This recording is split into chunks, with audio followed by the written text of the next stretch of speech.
안녕하세요 여러분. 맞추리 탐정 사무실에 찾으신 여러분들 반갑습니다. GSAT NCS 문제 해결 능력계의 명탐정 복준입니다. 그동안 말씀들 많으셨죠? GSAT 한번 준비해봤습니다. 근데 GSAT 저랑 같이는 추리 영역 많이 해보셨잖아요. 근데 이게 추리 영역만 있는 게 아니잖아요. 수리 영역도 있고. 근데 수리 영역에 많이들 이렇게 어려움을 느끼시는 것 같아요. 보면 같은 시대를 살고 있다는 것만으로 감사하신 분이 계세요. 그러니까 요리다 그럼 백종원 선생님, 강아지 키우시면 강영욱, 그죠? 아이 키운다 그럼 오은영 쌤이잖아요. 네, 부담스러워 하시는데요.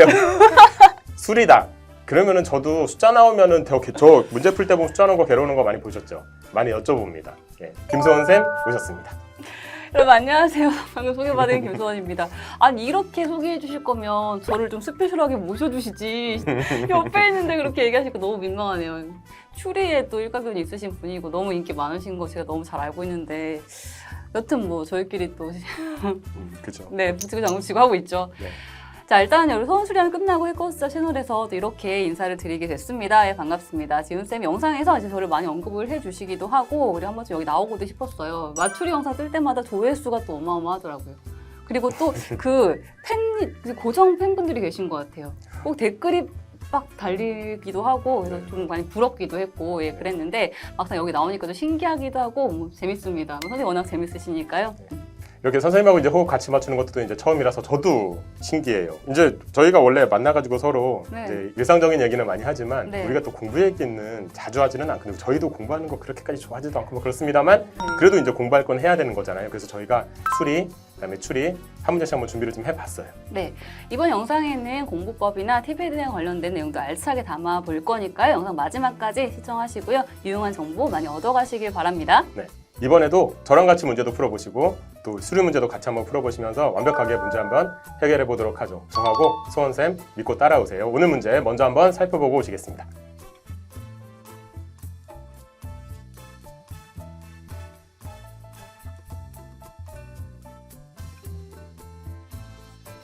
구독, 좋아요, 알림 설정. 여러분 안녕하세요. 다시 인사드립니다. 자, 제가 소원 수리함이 아닌 맞추리 이 영상에 나와서 이제 문제를 풀이를 하려고 하다 보니까 조금 새롭기도 하고요. 자, 그리고 오늘 문제는 조금 고민을 하면서 선별을 좀 해봤어요. GSAT 시험 앞두고 있으신 분들 많이 있으실 거라고 생각합니다. 저희 해커스 파랭이 교재 있죠? GSAT 유형서 교재에서 선별해봤는데 제 별칭이 하나 있습니다. 김소원 소금물 이게 하나 있거든요. 그래서 농도 문제, 소금물 문제에 대한 기대치가 또 있기도 하고 그래서 그 문제 한번 같이 보려고 합니다. 평소에 많이 보셨던 소금물 농도 문제, 성능 문제 유형이에요. 그런데 숫자가 좀 깔끔하지 않고 문제 풀기 좀 괴로운 숫자들이 많이 보이실 겁니다. 그런 의도를 가지고 있는 문제라고 생각이 되는데요. 일단 문제 보겠습니다. 일정 농도를 가지고 있는 소금물 A하고 B가 있습니다. A 100g과 B 400g 섞은 농도가 14.4%가 됐다고 하고요. 자, A 200g과 B 300g 섞은 소금물 농도가 13.8%라고 했을 때 A하고 B를 동일한 양으로 섞었을 때 농도 얼마가 되겠는가? 이렇게 얘기합니다. 아마 그 크로스 방법, 가중평균 활용하는 분은 방법으로 해결하셨던 분들은 이게 한 번에 쉽게 해결이 안 되셨을 거예요. 또는 가중평균 방법이 잘 기억이 안 나시는 분들은 소원 수리함 영상 가보시면 관련 문제 유형과 그 내용들 아주 많이 담겨 있습니다. 꼭 한번 참고해 보시고요. 크로스가 한 번에 안 되면 여러분 수직선을 한번 활용해 보시는 것도 아주 좋은 방법이에요. 자, 오늘 그 방법을 갖고 한번 해결해 볼게요. 자, A하고 B 농도 얼마인지 모릅니다. 그 A 농도를 A%라고 한번 보고요. B 농도는 B%라고 보겠습니다. 자, A하고 B 농도 이렇게 있어요. 근데 들어간 양의 비가 A가 100g일 때 B가 400g이래요. 넣는 양의 비가 몇 대 몇이죠? 1대 4의 비율로 그때 들어간 양이 1대 4의 비율로 이렇게 섞였어요. 자, 그럼 크로스 방법 기억하시는 분들은 그러면 결과까지의 거리비는 4대 1이 되겠다. 아마 바로 떠올리실 거예요. 그렇죠? 이거 놀이터의 시소 개념과 똑같습니다. 무거운 사람은 중심 결과 쪽에 좀 가까이. 가벼운 사람은 그만큼 멀리 있어서 그리고 무게비랑 거리비는 반비례가 되게 되죠. 그렇죠? 1대 4 이거 서식선처럼 그냥 선 그려보시면 돼요. 1대 4면 칸 몇 칸 필요하죠? 한 칸, 네 칸, 총 5칸 필요합니다. 5칸으로 구분을 지어 볼게요. 이렇게. 자, 이렇게 했을 때 1대 4, 4대 1 우리 그 위치 찾기로 했어요. 그럼 4대 1, 4대 1. 여기가 문제에서 얘기하고 있는 14.4% 위치인 거예요. 그렇죠? 이 위치가 14.4%. 그런데 우리 한 가정 더 있잖아요. 그 다음에 2대 3으로 섞었을 때인데 여기서는 감사하게도 2대 3도 5칸이 필요한 경우예요. 그래서 이 두 가지 선이 동일하게 한 가지 그 유형 가지고 바로 정리가 되는 개념인 건데 참 A하고 똑같이 B 여기까지 봅니다. 똑같이 A하고 B라는 퍼센트 숫자 위치예요. 이번에는 A를 200g, B를 300g 넣었을 때 그때 결과가 13.8%가 됐다고 합니다. 그럼 여기서 이제 위에서 했었으니까 비슷한 내용을 이제 떠올려 주셔야 돼요. 2대 3의 비율이면 결과까지 거리비 몇 대 몇이죠? 3대 2. 그 위치가 결과가 돼야 되고 거기가 13.8% 위치가 돼야 합니다. 그렇죠? 이번에도 그럼 5칸이 필요합니다. 자, 이번엔 그럼 3대 2. 여기가 13.8%를 의미하고 있는 거예요. 그럼 이제 위아래 수직선을 그냥 겹쳐버리세요. 쭉 그냥 여기가 A고 여기가 13.8이고 여기 14.4고 여기가 B. 이렇게 되는 거거든요. 그러면 지금 13.8과 14.4가 한 칸 차이예요. 두 개 그냥 겹쳐버리면 돼요. A가 하고 B가 어차피 똑같은 숫자인 거니까요. 한 칸 차이인데 13.8, 14.4 한 칸이 얼마인 거죠? 0.6인 거죠. 그렇죠? 한 칸에 값이 0.6이 나오고 있는 겁니다. 그럼 B나 A나 둘 다 구할 수가 있겠죠. 14.4에서 한 칸 간 그 B가 얼마인가요? 그러면 0.6 하면 15%가 될 거고요. A 쪽으로 갑니다. 그럼 13.8에서 한 칸, 두 칸, 세 칸 가요. 그럼 1.8이 빠질 거거든요. A 농도는 12%가 되겠죠. 자, 둘 다 구했습니다. A 구했고요. B 구했어요. 그런데 나머지는 이제 할 것도 없죠. 문제에서 A하고 B를 동일한 양을 섞겠다고 해요. 동일한 양이면 그러면 반반 넣는 거면 결과는 그냥 딱 중간 값에서 만나게 되겠죠. 12하고 15하고 중간값 찾으시면 정답은요. 답은 4번이 정답이 되겠네요. 방정식 가게 되면 이거 너무 불편합니다. 해설지 풀이도 참고해 보시겠지만 분명히 이런 요령으로 수직선의 그림 형태로 그려보시거나 가중평균 원리 활용해 보시면 훨씬 더 심플하게 머리가 편한 풀이를 보실 수가 있을 거예요. 맞추리에서는 이 문제로 어떠셨는지 모르겠지만 분명히 도움 되실 거라고 저는 장담을 하고요. 그 다음 문제 풀이는 또 이제 여러분들이 원하시는 추리 문제로 한번 넘어가 볼게요. 네, 그 앞에 문제 푸는 거 잘 살펴보셨나요? 그러니까 소원쌤이 하시는 것도 그렇고 저도 마찬가지로 여러분한테 해드리고 싶은 건 뭐냐면 되게 복잡하고 어려운 거 있잖아요. 그런 거를 여러분들 할 수 있어 이렇게 힘을 들이는 그런 거라기보다는 문제를 막상 풀어보면 그런 느낌이지 않으세요? 아, 나 이거 할 수 있는 거였네. 나 할 수 있는 거였는데 내가 그 방법을 못 쓰고 살았네. 그러니까 이렇게 하면은 되는 거였구나라는 걸 느끼게 해주잖아요. 그러니까 여러분들 할 수 있는 거예요. 그거를 그냥 우리가 불러 일으켜 드린다고만 생각하시면 돼요. 마찬가지예요. 명제잖아요. 이 명제 문제는 저랑 같이 여러 번 풀어보셨거든요. 그래서 여러분들이 지금 이 문제를 푸는 방법이 아, 그때 내가 할 수 있었던 거 이번에 다시 한번 적용시켜 본다라는 생각으로 한번 해보시고 그리고 할 수 있는 거였네 라는 생각을 다시 한번 해보시면 좋겠어요. 항상 말씀드리죠. 이렇게 어떤이 나오는 명제 같은 경우에는 대우로 푸는 거 아니라고, 그런 건 대우 같은 게 존재하지 않는다고, 이런 거 대우로 바꿔봐야 연결도 잘 안 돼요. 정보를 알아야 되는 거거든요. 근데 정보라고 하는 거를 문장을 딱 연결시켜서 정보를 뽑아내는 거 되시는 분은 됩니다. 근데 안 되시는 분들도 되게 하는 방법이 있다고 말씀드리잖아요. 그림으로 그리라고요. 그래서 그림으로 그려서 문제를 푸는 방법 연습할 거예요. 벤다이어그램이죠. 보면은 빨리 하는 사람, 정리정돈 잘하는 사람, 그 다음에 청소 자주 하는 사람에 관한 개념이 나옵니다. 앞에 보면은 정리정돈을 잘하지 못하는 사람이 나오기도 하거든요. 이게 공식을 쓰면 되게 불편해져요. 근데 이거를 그림으로 그리면 별로 그렇게까지 이거를 우리가 이거 여기에 그렇게 방해받거나 그렇지는 않거든요. 한번 볼게요. 이렇게 됩니다. 일단 빨리 하는 사람이요. 빨래요. 이렇게 개념 설정하고요. 그 다음에 정리정돈 잘하는 사람 이쪽에다 개념 설정할게요. 그 다음에 청소 자주 하는 사람 이쪽에다 할게요. 그러면 영역이 8개로 나눠진다고 항상 말씀드리죠. 각각의 개념이 갖는 경우의 수가 2개, 그런데 그런 변수가 3개, 2 곱하기 2 곱하기 2, 경우의 수 8개가 나오게 되죠. 그 8개는 우리 눈에 이렇게 보이고 있습니다. 그죠? 그래서 이 각각의 전제들이 우리한테 어떤 정보를 주는지를 표시하고 각각의 선택지가 어떤 말을 하고 있는지를 정리한 다음에 그게 제대로 그려진 게 뭔지 찾으면 될 일인 거죠. 이제 그림으로 사고를 전환하는 거예요. 첫 번째, 빨래를 자주 하는 모든 사람은 정리정돈 잘한다. 빨래하는 사람 중에 정리정돈 못하는 사람이 없다. 같은 말이죠. 그죠? 그래서 1번하고 4번 영역이 지워진다. 그런 의미예요. 1번하고 4번을 지워버립니다. 첫 번째 명제가 우리한테 주는 정보예요. 두 번째, 정리정돈 잘하지 못하는 어떤 사람은 청소 자주 한다. 잘하지 못하는 거 나왔다고 해서 너무 당황하지 마세요. 그냥 잘하지 못하는 사람이 어떤 영역인지 보세요. 정리정돈 잘하지 못하는 사람은 어디냐면 이 바깥 영역이에요. 그죠? 그래서 1, 4, 7, 8을 말하는 거거든요. 1, 4, 7, 8 중에 어떤 사람은 청소를 자주 한대요. 그러면 1, 4, 7, 8 중에 청소를 자주 하는 사람은 4, 7번을 말하는 거거든요. 4번하고 7번 영역 중에 어딘가가 존재한다 그 말이에요. 근데 우리가 지금 보니까 4번이 지워져 있잖아요. 그럼 7번 영역이 존재한다 이 말이 되는 거죠. 이것이 우리한테 주는 정보예요. 그럼 우리가 알 수 있는 건 뭐겠어요? 1번하고 4번 영역은 지워져 있다. 7번 영역은 확실하게 존재한다. 나머지 영역 2번, 3번, 5번, 6번, 8번 영역은 네가 말한 명제만 가지고는 있는 점인지 모르겠어. 내가 멍청해서 모르는 게 아니라 네가 말한 정보가 부족하기 때문에 여기에 대한 판단을 할 수 없어. 이렇게 우리는 자신 있게 말할 수 있는 거예요. 이 상황에서 이제 우리는 선택지가 뭘 말하는 건지만 빨리 파악하고 제대로 된 그림이 뭔지 파악하면 되는 거죠. 1번 볼까요? 빨래를 자주 하지 않는 어떤 사람. 빨래를 자주 하지 않는 어떤 사람은 여기죠. 해서 5, 6, 7, 8을 말하는 거예요. 5, 6, 7, 8 중에 어떤 사람은 청소 자주 한대요. 그 중에 청소 자주 하는 사람은 6, 7번을 말하는 거죠. 6, 7번 중에 뭐가 있니? 이렇게 물어본 거예요. 답인지 아닌지는 이따 한 번에 정리하기로 하고요. 2번, 빨래를 자주 하는 사람은 1, 2, 3, 4를 말하는데 그 중에 청소를 자주 하는 사람이 있대요. 3번하고 4번 중에 어딘가가 존재하니? 이걸 물어본 거예요. 3번 선택지. 빨래를 자주 하는 모든 사람이 청소를 자주 한다. 빨래 자주 하는 사람이 청소를 전부 다 자주 한다는 얘기는 빨래 자주 하는 사람 중에 청소 자주 안 하는 사람은 없다. 1번하고 2번 같은 사람은 없다. 그 말을 하는 거고요. 4번 선택지. 청소를 자주 하는 어떤 사람, 청소 자주 하는 사람은 3, 4, 6, 7이죠. 그 중에 어떤 사람은 빨래를 자주 한대요. 다시 말해 중간에 겹쳐져 있는 3번, 4번 중에 뭐가 있니? 이렇게 물어본 거고. 마지막 5번.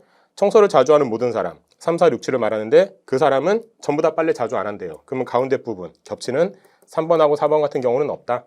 그 말을 한 거예요. 이거를 지금 우리는 그림으로 그려서 계량화시켜서 보고 있기 때문에 정확하게 우리가 판단할 수 있는 거예요. 답이 되는 게 답이 되는 이유는 당연하고 답이 안 되는 건 왜 안 되는지. 그래서 시험장에서 이거 답이 안 되는 거야. 시원하게 지원할 수 있어요. 시원하게 지원할 수 있어야 답인 게 답인 것으로 정확하게 표시할 수 있는 거죠. 애매하게 오늘 이거 같아. 느낌 좋아. 그냥 1번이 답인 것 같아. 왜요? 그냥 느낌 좋아요. 이러면은 나머지 선택지도 보지도 않고 답을 결정하게 되는 위험해요. 그러니까 정확히 알고 푸는 게 필요하다고요. 그림 보시죠. 그림에서 여기 있는 그림을 봤을 때 이 선택지 중에 이 그림을 제대로 설명한 게 뭐가 있어요? 보시면은 여기에서는 1번밖에 없죠. 나머지들이 왜 안 되는지를 먼저 볼게요. 3, 4번 중에 뭐가 있니? 3, 4번 중에 뭐가 있나요? 모르잖아요. 3번이 있는지 없는지 모르니까 답이 안 돼요. 1, 2번이 지워졌니? 2번이 있는지 없는지 몰라요. 답이 안 돼요. 1번이 지워진 건 맞지만 3, 4번 중에 뭐가 있니? 아까 봤잖아요. 역시 그죠? 알 수 없잖아요. 3, 4번이 지워졌니? 4번은 지워진 건 맞지만 3번이 있는지 없는지 몰라요. 답이 안 되는 거예요. 6, 7번 중에 뭐가 있니? 보니까 7번이 확실하게 존재하잖아요. 그러니까 6, 7번 중에 뭐가 있다는 말은 맞는 말이 되는 거예요. 답이 1번이 되는 거예요. 이 정도 난이도면 그동안 우리가 해왔던 정이 있는데 이 정도는 풀어내셔야 되는 거 아니에요? 소원쌤도 모셨는데 여기서 우리가 창피하면 안 되잖아요. 그죠? 시원하게 풀어내시고 소원쌤한테 자랑도 하시고 해주셨으면 좋겠습니다. 구독, 좋아요, 알림 설정. 네, 문제 같이 한번 풀어보셨는데요. 근데 이 GSAT라고 하는 게 문제 연습하는 것도 중요하긴 한데 근데 이게 시험의 환경 이런 것도 되게 중요하잖아요. 맞아요. 이번에 보면은 이제 팬데믹으로 인해서 온라인으로 바뀌기도 했잖아요. 온라인 시험이라서 어려운 부분이 또 있는 것 같아요. 네, 그죠. 바뀐 지 조금 돼서 이미 여러분들이 정보를 많이 얻기는 얻으셨을 텐데 저도 한번 해봤어요. 모니터를 보고 수리 문제를 푸는 거. 선생님 해보셨어요? 해봤어요. 저는 이제 다른 분들 선생님한테 여쭤봤더니 해볼 생각조차 없다 나는 뭐 이런 얘기도 하시더라고요. 그만큼 힘들다는 거거든요. 특히 뭐 자료 해석 같은 경우에는 손으로 찝어가면서 하기에도 뭐 이제 번거로운데 이거 보고 이렇게 풀기에는 진짜 너무너무 힘드실 거예요. 미리 약간의 대비가 필요하실 수 있을 것 같습니다. 네. 추리 같은 경우도 마찬가지. 추리 같은 경우에는 도식 추리가 있잖아요. 도식 추리 같은 경우는 원래는 거기다가 써가면서 해야 되거든요. 근데 제가 마출에서도 말씀드렸던 것처럼 그 도식 추리는 한번 빨리 그려보는 연습을 하는 것도 좋아요. 장어 안 되면 그 기호의 위치라도 정해놓고 그리고 거기다가 풀어보는 연습도 해보시는 게 좋아요. 그리고 여러분들이 지금 책으로 공부를 하시는 경우가 많은데 이 책으로 돼 있는 것을 사진을 찍던 아니면 어떤 뭐 어플리케이션을 이용하던 아니면은 패드를 가지고 하시던 간에 앞에다 모니터를 놓고 문제를 풀어보시는 연습을 꼭 하셔야 됩니다. 그렇지 않으면 정말 이 시험장에서의 괴리가 정말 크게 느껴지고 그게 시험에 영향을 미칠 거란 말이죠. 네, 맞아요. 지난번에 우리가 봤던 GSAT 같은 경우에 난이도는 좀 어땠어요? 난이도는 사실 이제 온라인으로 바뀌면서 난이도가 약간은 좀 쉬워졌다는 의견이 대부분이에요. 이전에 이제 그 문제 종이에 놓고 시험 문제처럼 풀었을 때보다는 약간 그래도 어느 정도의 그 온라인 시험에 맞춰서 좀 배려를 했다고 보실 수도 있을 것 같아요. 수리 문제도 좀 평이한 편이고 자료 해석도 아주 복잡한 계산까지가 아니라 좀 그 심플한 계산 정도로 해결이 되는 해석 정도로 해결되는 문제들이 좀 출제가 많이 되고 있습니다. 네. 추리 같은 경우도 비슷한데요. 난이도는 좀 낮아졌다는 말씀들을 많이 하긴 해요. 그런데 아무리 추리 문제가 난이도가 낮아져도 어렵게 느껴지는 그런 유형들이 있죠. 언어 추리 같은 경우에 조건을 정리해야 되는 것 같은 경우에 좀 어렵게 느껴지죠. 그러다 보니 어렵다라고 느끼시는 경우가 많은데 실제로 종이로 시험 볼 때보다는 확실히 난이도가 낮은 게 맞긴 맞거든요. 영재도 그렇고 이 도형 추리 같은 경우도 마찬가지예요. 하기 때문에 여러분들께서 너무 어렵다고 생각하지 마시고 일단 가장 기본부터 추론을 해 나가시면서 답을 맞춰 나가시는 그런 연습을 해보시는 게 좋아요. 그리고 이게 이 문제라고 하는 것이 잘 풀면 좋죠. 근데 틀리는 경우도 있잖아요. 삼성 같은 경우는 틀리면은 괜찮은가요? 아니면은 감점 있나요? 그래서 오답 감점이 있는 것도 또 아마 많이들 알고도 계실 것 같아요. 그래서 괜히 힘들게 문제 푸는 시간까지 써놓고 감점까지 받고 이거는 2배로 마이너스인 거거든요. 그래서 문제에 좀 더 신중하게 저희가 주로 많이 얘기하는 게 그냥 마냥 속도보다 정확도가 훨씬 중요합니다. 이걸 정말로 강조를 많이 합니다. 속도보다는 문제를 좀 더 꼼꼼하고 신중하게 보는 그 습관과 연습이 훨씬 중요하실 수 있는 것이 GSAT 시험이에요. 맞아요. 추리 같은 경우도 마찬가지인데 손을 댈 거면은 이건 맞추셔야 돼요. 그러면 그 전에 먼저 전제돼야 되는 건 뭐냐면 이게 내가 풀 문제인지 풀지 않을 문제인지 아니면 지금 풀 문제인지 나중에 풀 문제인지를 결정하시는 연습이 되게 많이 필요합니다. 문제를 풀면서 맞추겠다는 생각으로 들어가는 것도 중요하지만 이걸 내가 지금 풀어야 하는가 나중에 풀어야 하는가를 선별해 나가는 작업을 하는 과정도 꼭 연습이 필요합니다. 그런데 그런 경우도 많이 있어요. 나 수리 잘해. 그래서 수리에 집중해가지고 수리 많이 맞고 추리는 조금 떨어지더라도 내가 어떻게든 해보겠다라고 생각하시는 경우 있는데 이게 꽈락이라는 개념도 좀 있다고 알고 있거든요. 네, 맞아요. 과락이 또 있죠. 어느 한 과목만 특출나게 잘한다고 해서 또 합격이 바로 되는 것도 아니기 때문에 골고루 다 잘하기가 돼야 돼요. 맞아요. 어쩔 수 없어요. 맞아요. 골고루 다 잘하는 거 어려운데 솔직히 말씀드리면 소은쌤보다 저는 수리를 못하고요. 소은쌤도 아마 저보다 추리를 더 어려워하실 저는 거예요. 완전 못해요. 네, 저는 완전 못합니다. 추리 모르겠어요. 아까 뭐 빨래, 청소, 뭐 정리 정도 얘기하시는데 다 똑같은 거 아닌가 뭐 이 생각하고 있었거든요. 네, 어려워요. 소금물은 그냥 섞지 말고 그냥 먹는 게 가장 좋은데 저 같은 경우도 그냥 먹는 거 좋으세요, 소금물? 아니요, 그냥 물이요. 소금을 섞지 말자는 거죠. 아, 네. 그리고 왜 서로 마주보고 달리느냐고요. 정말 싫거든요. 그렇죠. 그런데 여러분들은 그러시면 안 돼요. 골고루 잘 하셔야 돼요. 물론 그런 건 있을 수 있어요. 추리가 있다? 근데 도형 추리에서만 놓고 보면 꽈락이 있냐? 그렇게 물어보시는 경우도 있는데 그런 식의 영역별 꽈락이라고 하는 것까지는 신경 쓰시진 않으셔도 될 것 같아요. 그 각 과목에서의 꽈락 정도는 신경 쓰셔야 될 것 같긴 하거든요. 그러니까 너무 한 과목에만 집중하지 마시고 골고루 잘 하시는 걸로 연습하시는 게 필요할 것 같습니다. 네, 그 유형별 꽈락이 존재할 수가 사실 없는 게 수리는 응용수리 두문항이에요. 두문항인데 꽈락이 어떻게 뭐 없겠죠 사실. 그렇죠. 그래서 그냥 과목으로 유형별로가 아니라 과목별로만 보시면 될 것 같고 이런 거 여러분 연습하시기 좋은 거 해코스탑에 이제 GSAT 온라인 모의고사 있거든요. 모니터 보고 문제 푸는 거 연습 충분히 한번 해보실 수 있습니다. 야, 그거 한번 참고해 보세요. 구독, 좋아요, 알림 설정. 네, 오늘 GSAT 영역 같이 한번 정리해봤습니다. 훌륭하신 분 모셔놓고 제가 뭐라도 좀 대접도 해드리고 했어야 되는데 왜 대접을 안 해주세요? 네. 그러게 말이에요. 말만 하시고. 네. 부탁드리고요. 가시기 전에 꼭 뭐라도 좀 드리길 바라고요. 그리고 이제 추리하고 수리 같은 경우 같이 한번 이렇게 정리할 시간이 필요해서 모셔보고 한번 같이 문제 풀어봤어요. 네, 마출이라고 하는 이렇게 유명한 영상에 제가 출연을 하게 된 것만으로 너무 영광스러운데요. 제가 소원수리함 시즌2까지 진행을 이제 마무리 지어놓고 조금 쉬고 있거든요. 유튜브 영상에서는. 물론 다른 그 강의 통해서 많이 만나 뵙고 있긴 하지만 혹시 여러분 소원수리함 존버하시는 분들 계시면 여기 댓글 남겨주시면 제가 보고 고민 한번 조금 더 해볼게요. 그럼 소원수리함 영상 이제 시즌 진행이 되면 선생님 출연해 주실 거죠? 제가 나온 조건은 그건데요. 그러면 저는 대접해 주시면요. 대접을 해주셨어야 제가 해드리셨어요. 대접해 주세요. 네. 가시기 전에. 저도 그래야지 가서 뭐라도 얻어먹고 옵니다. 네.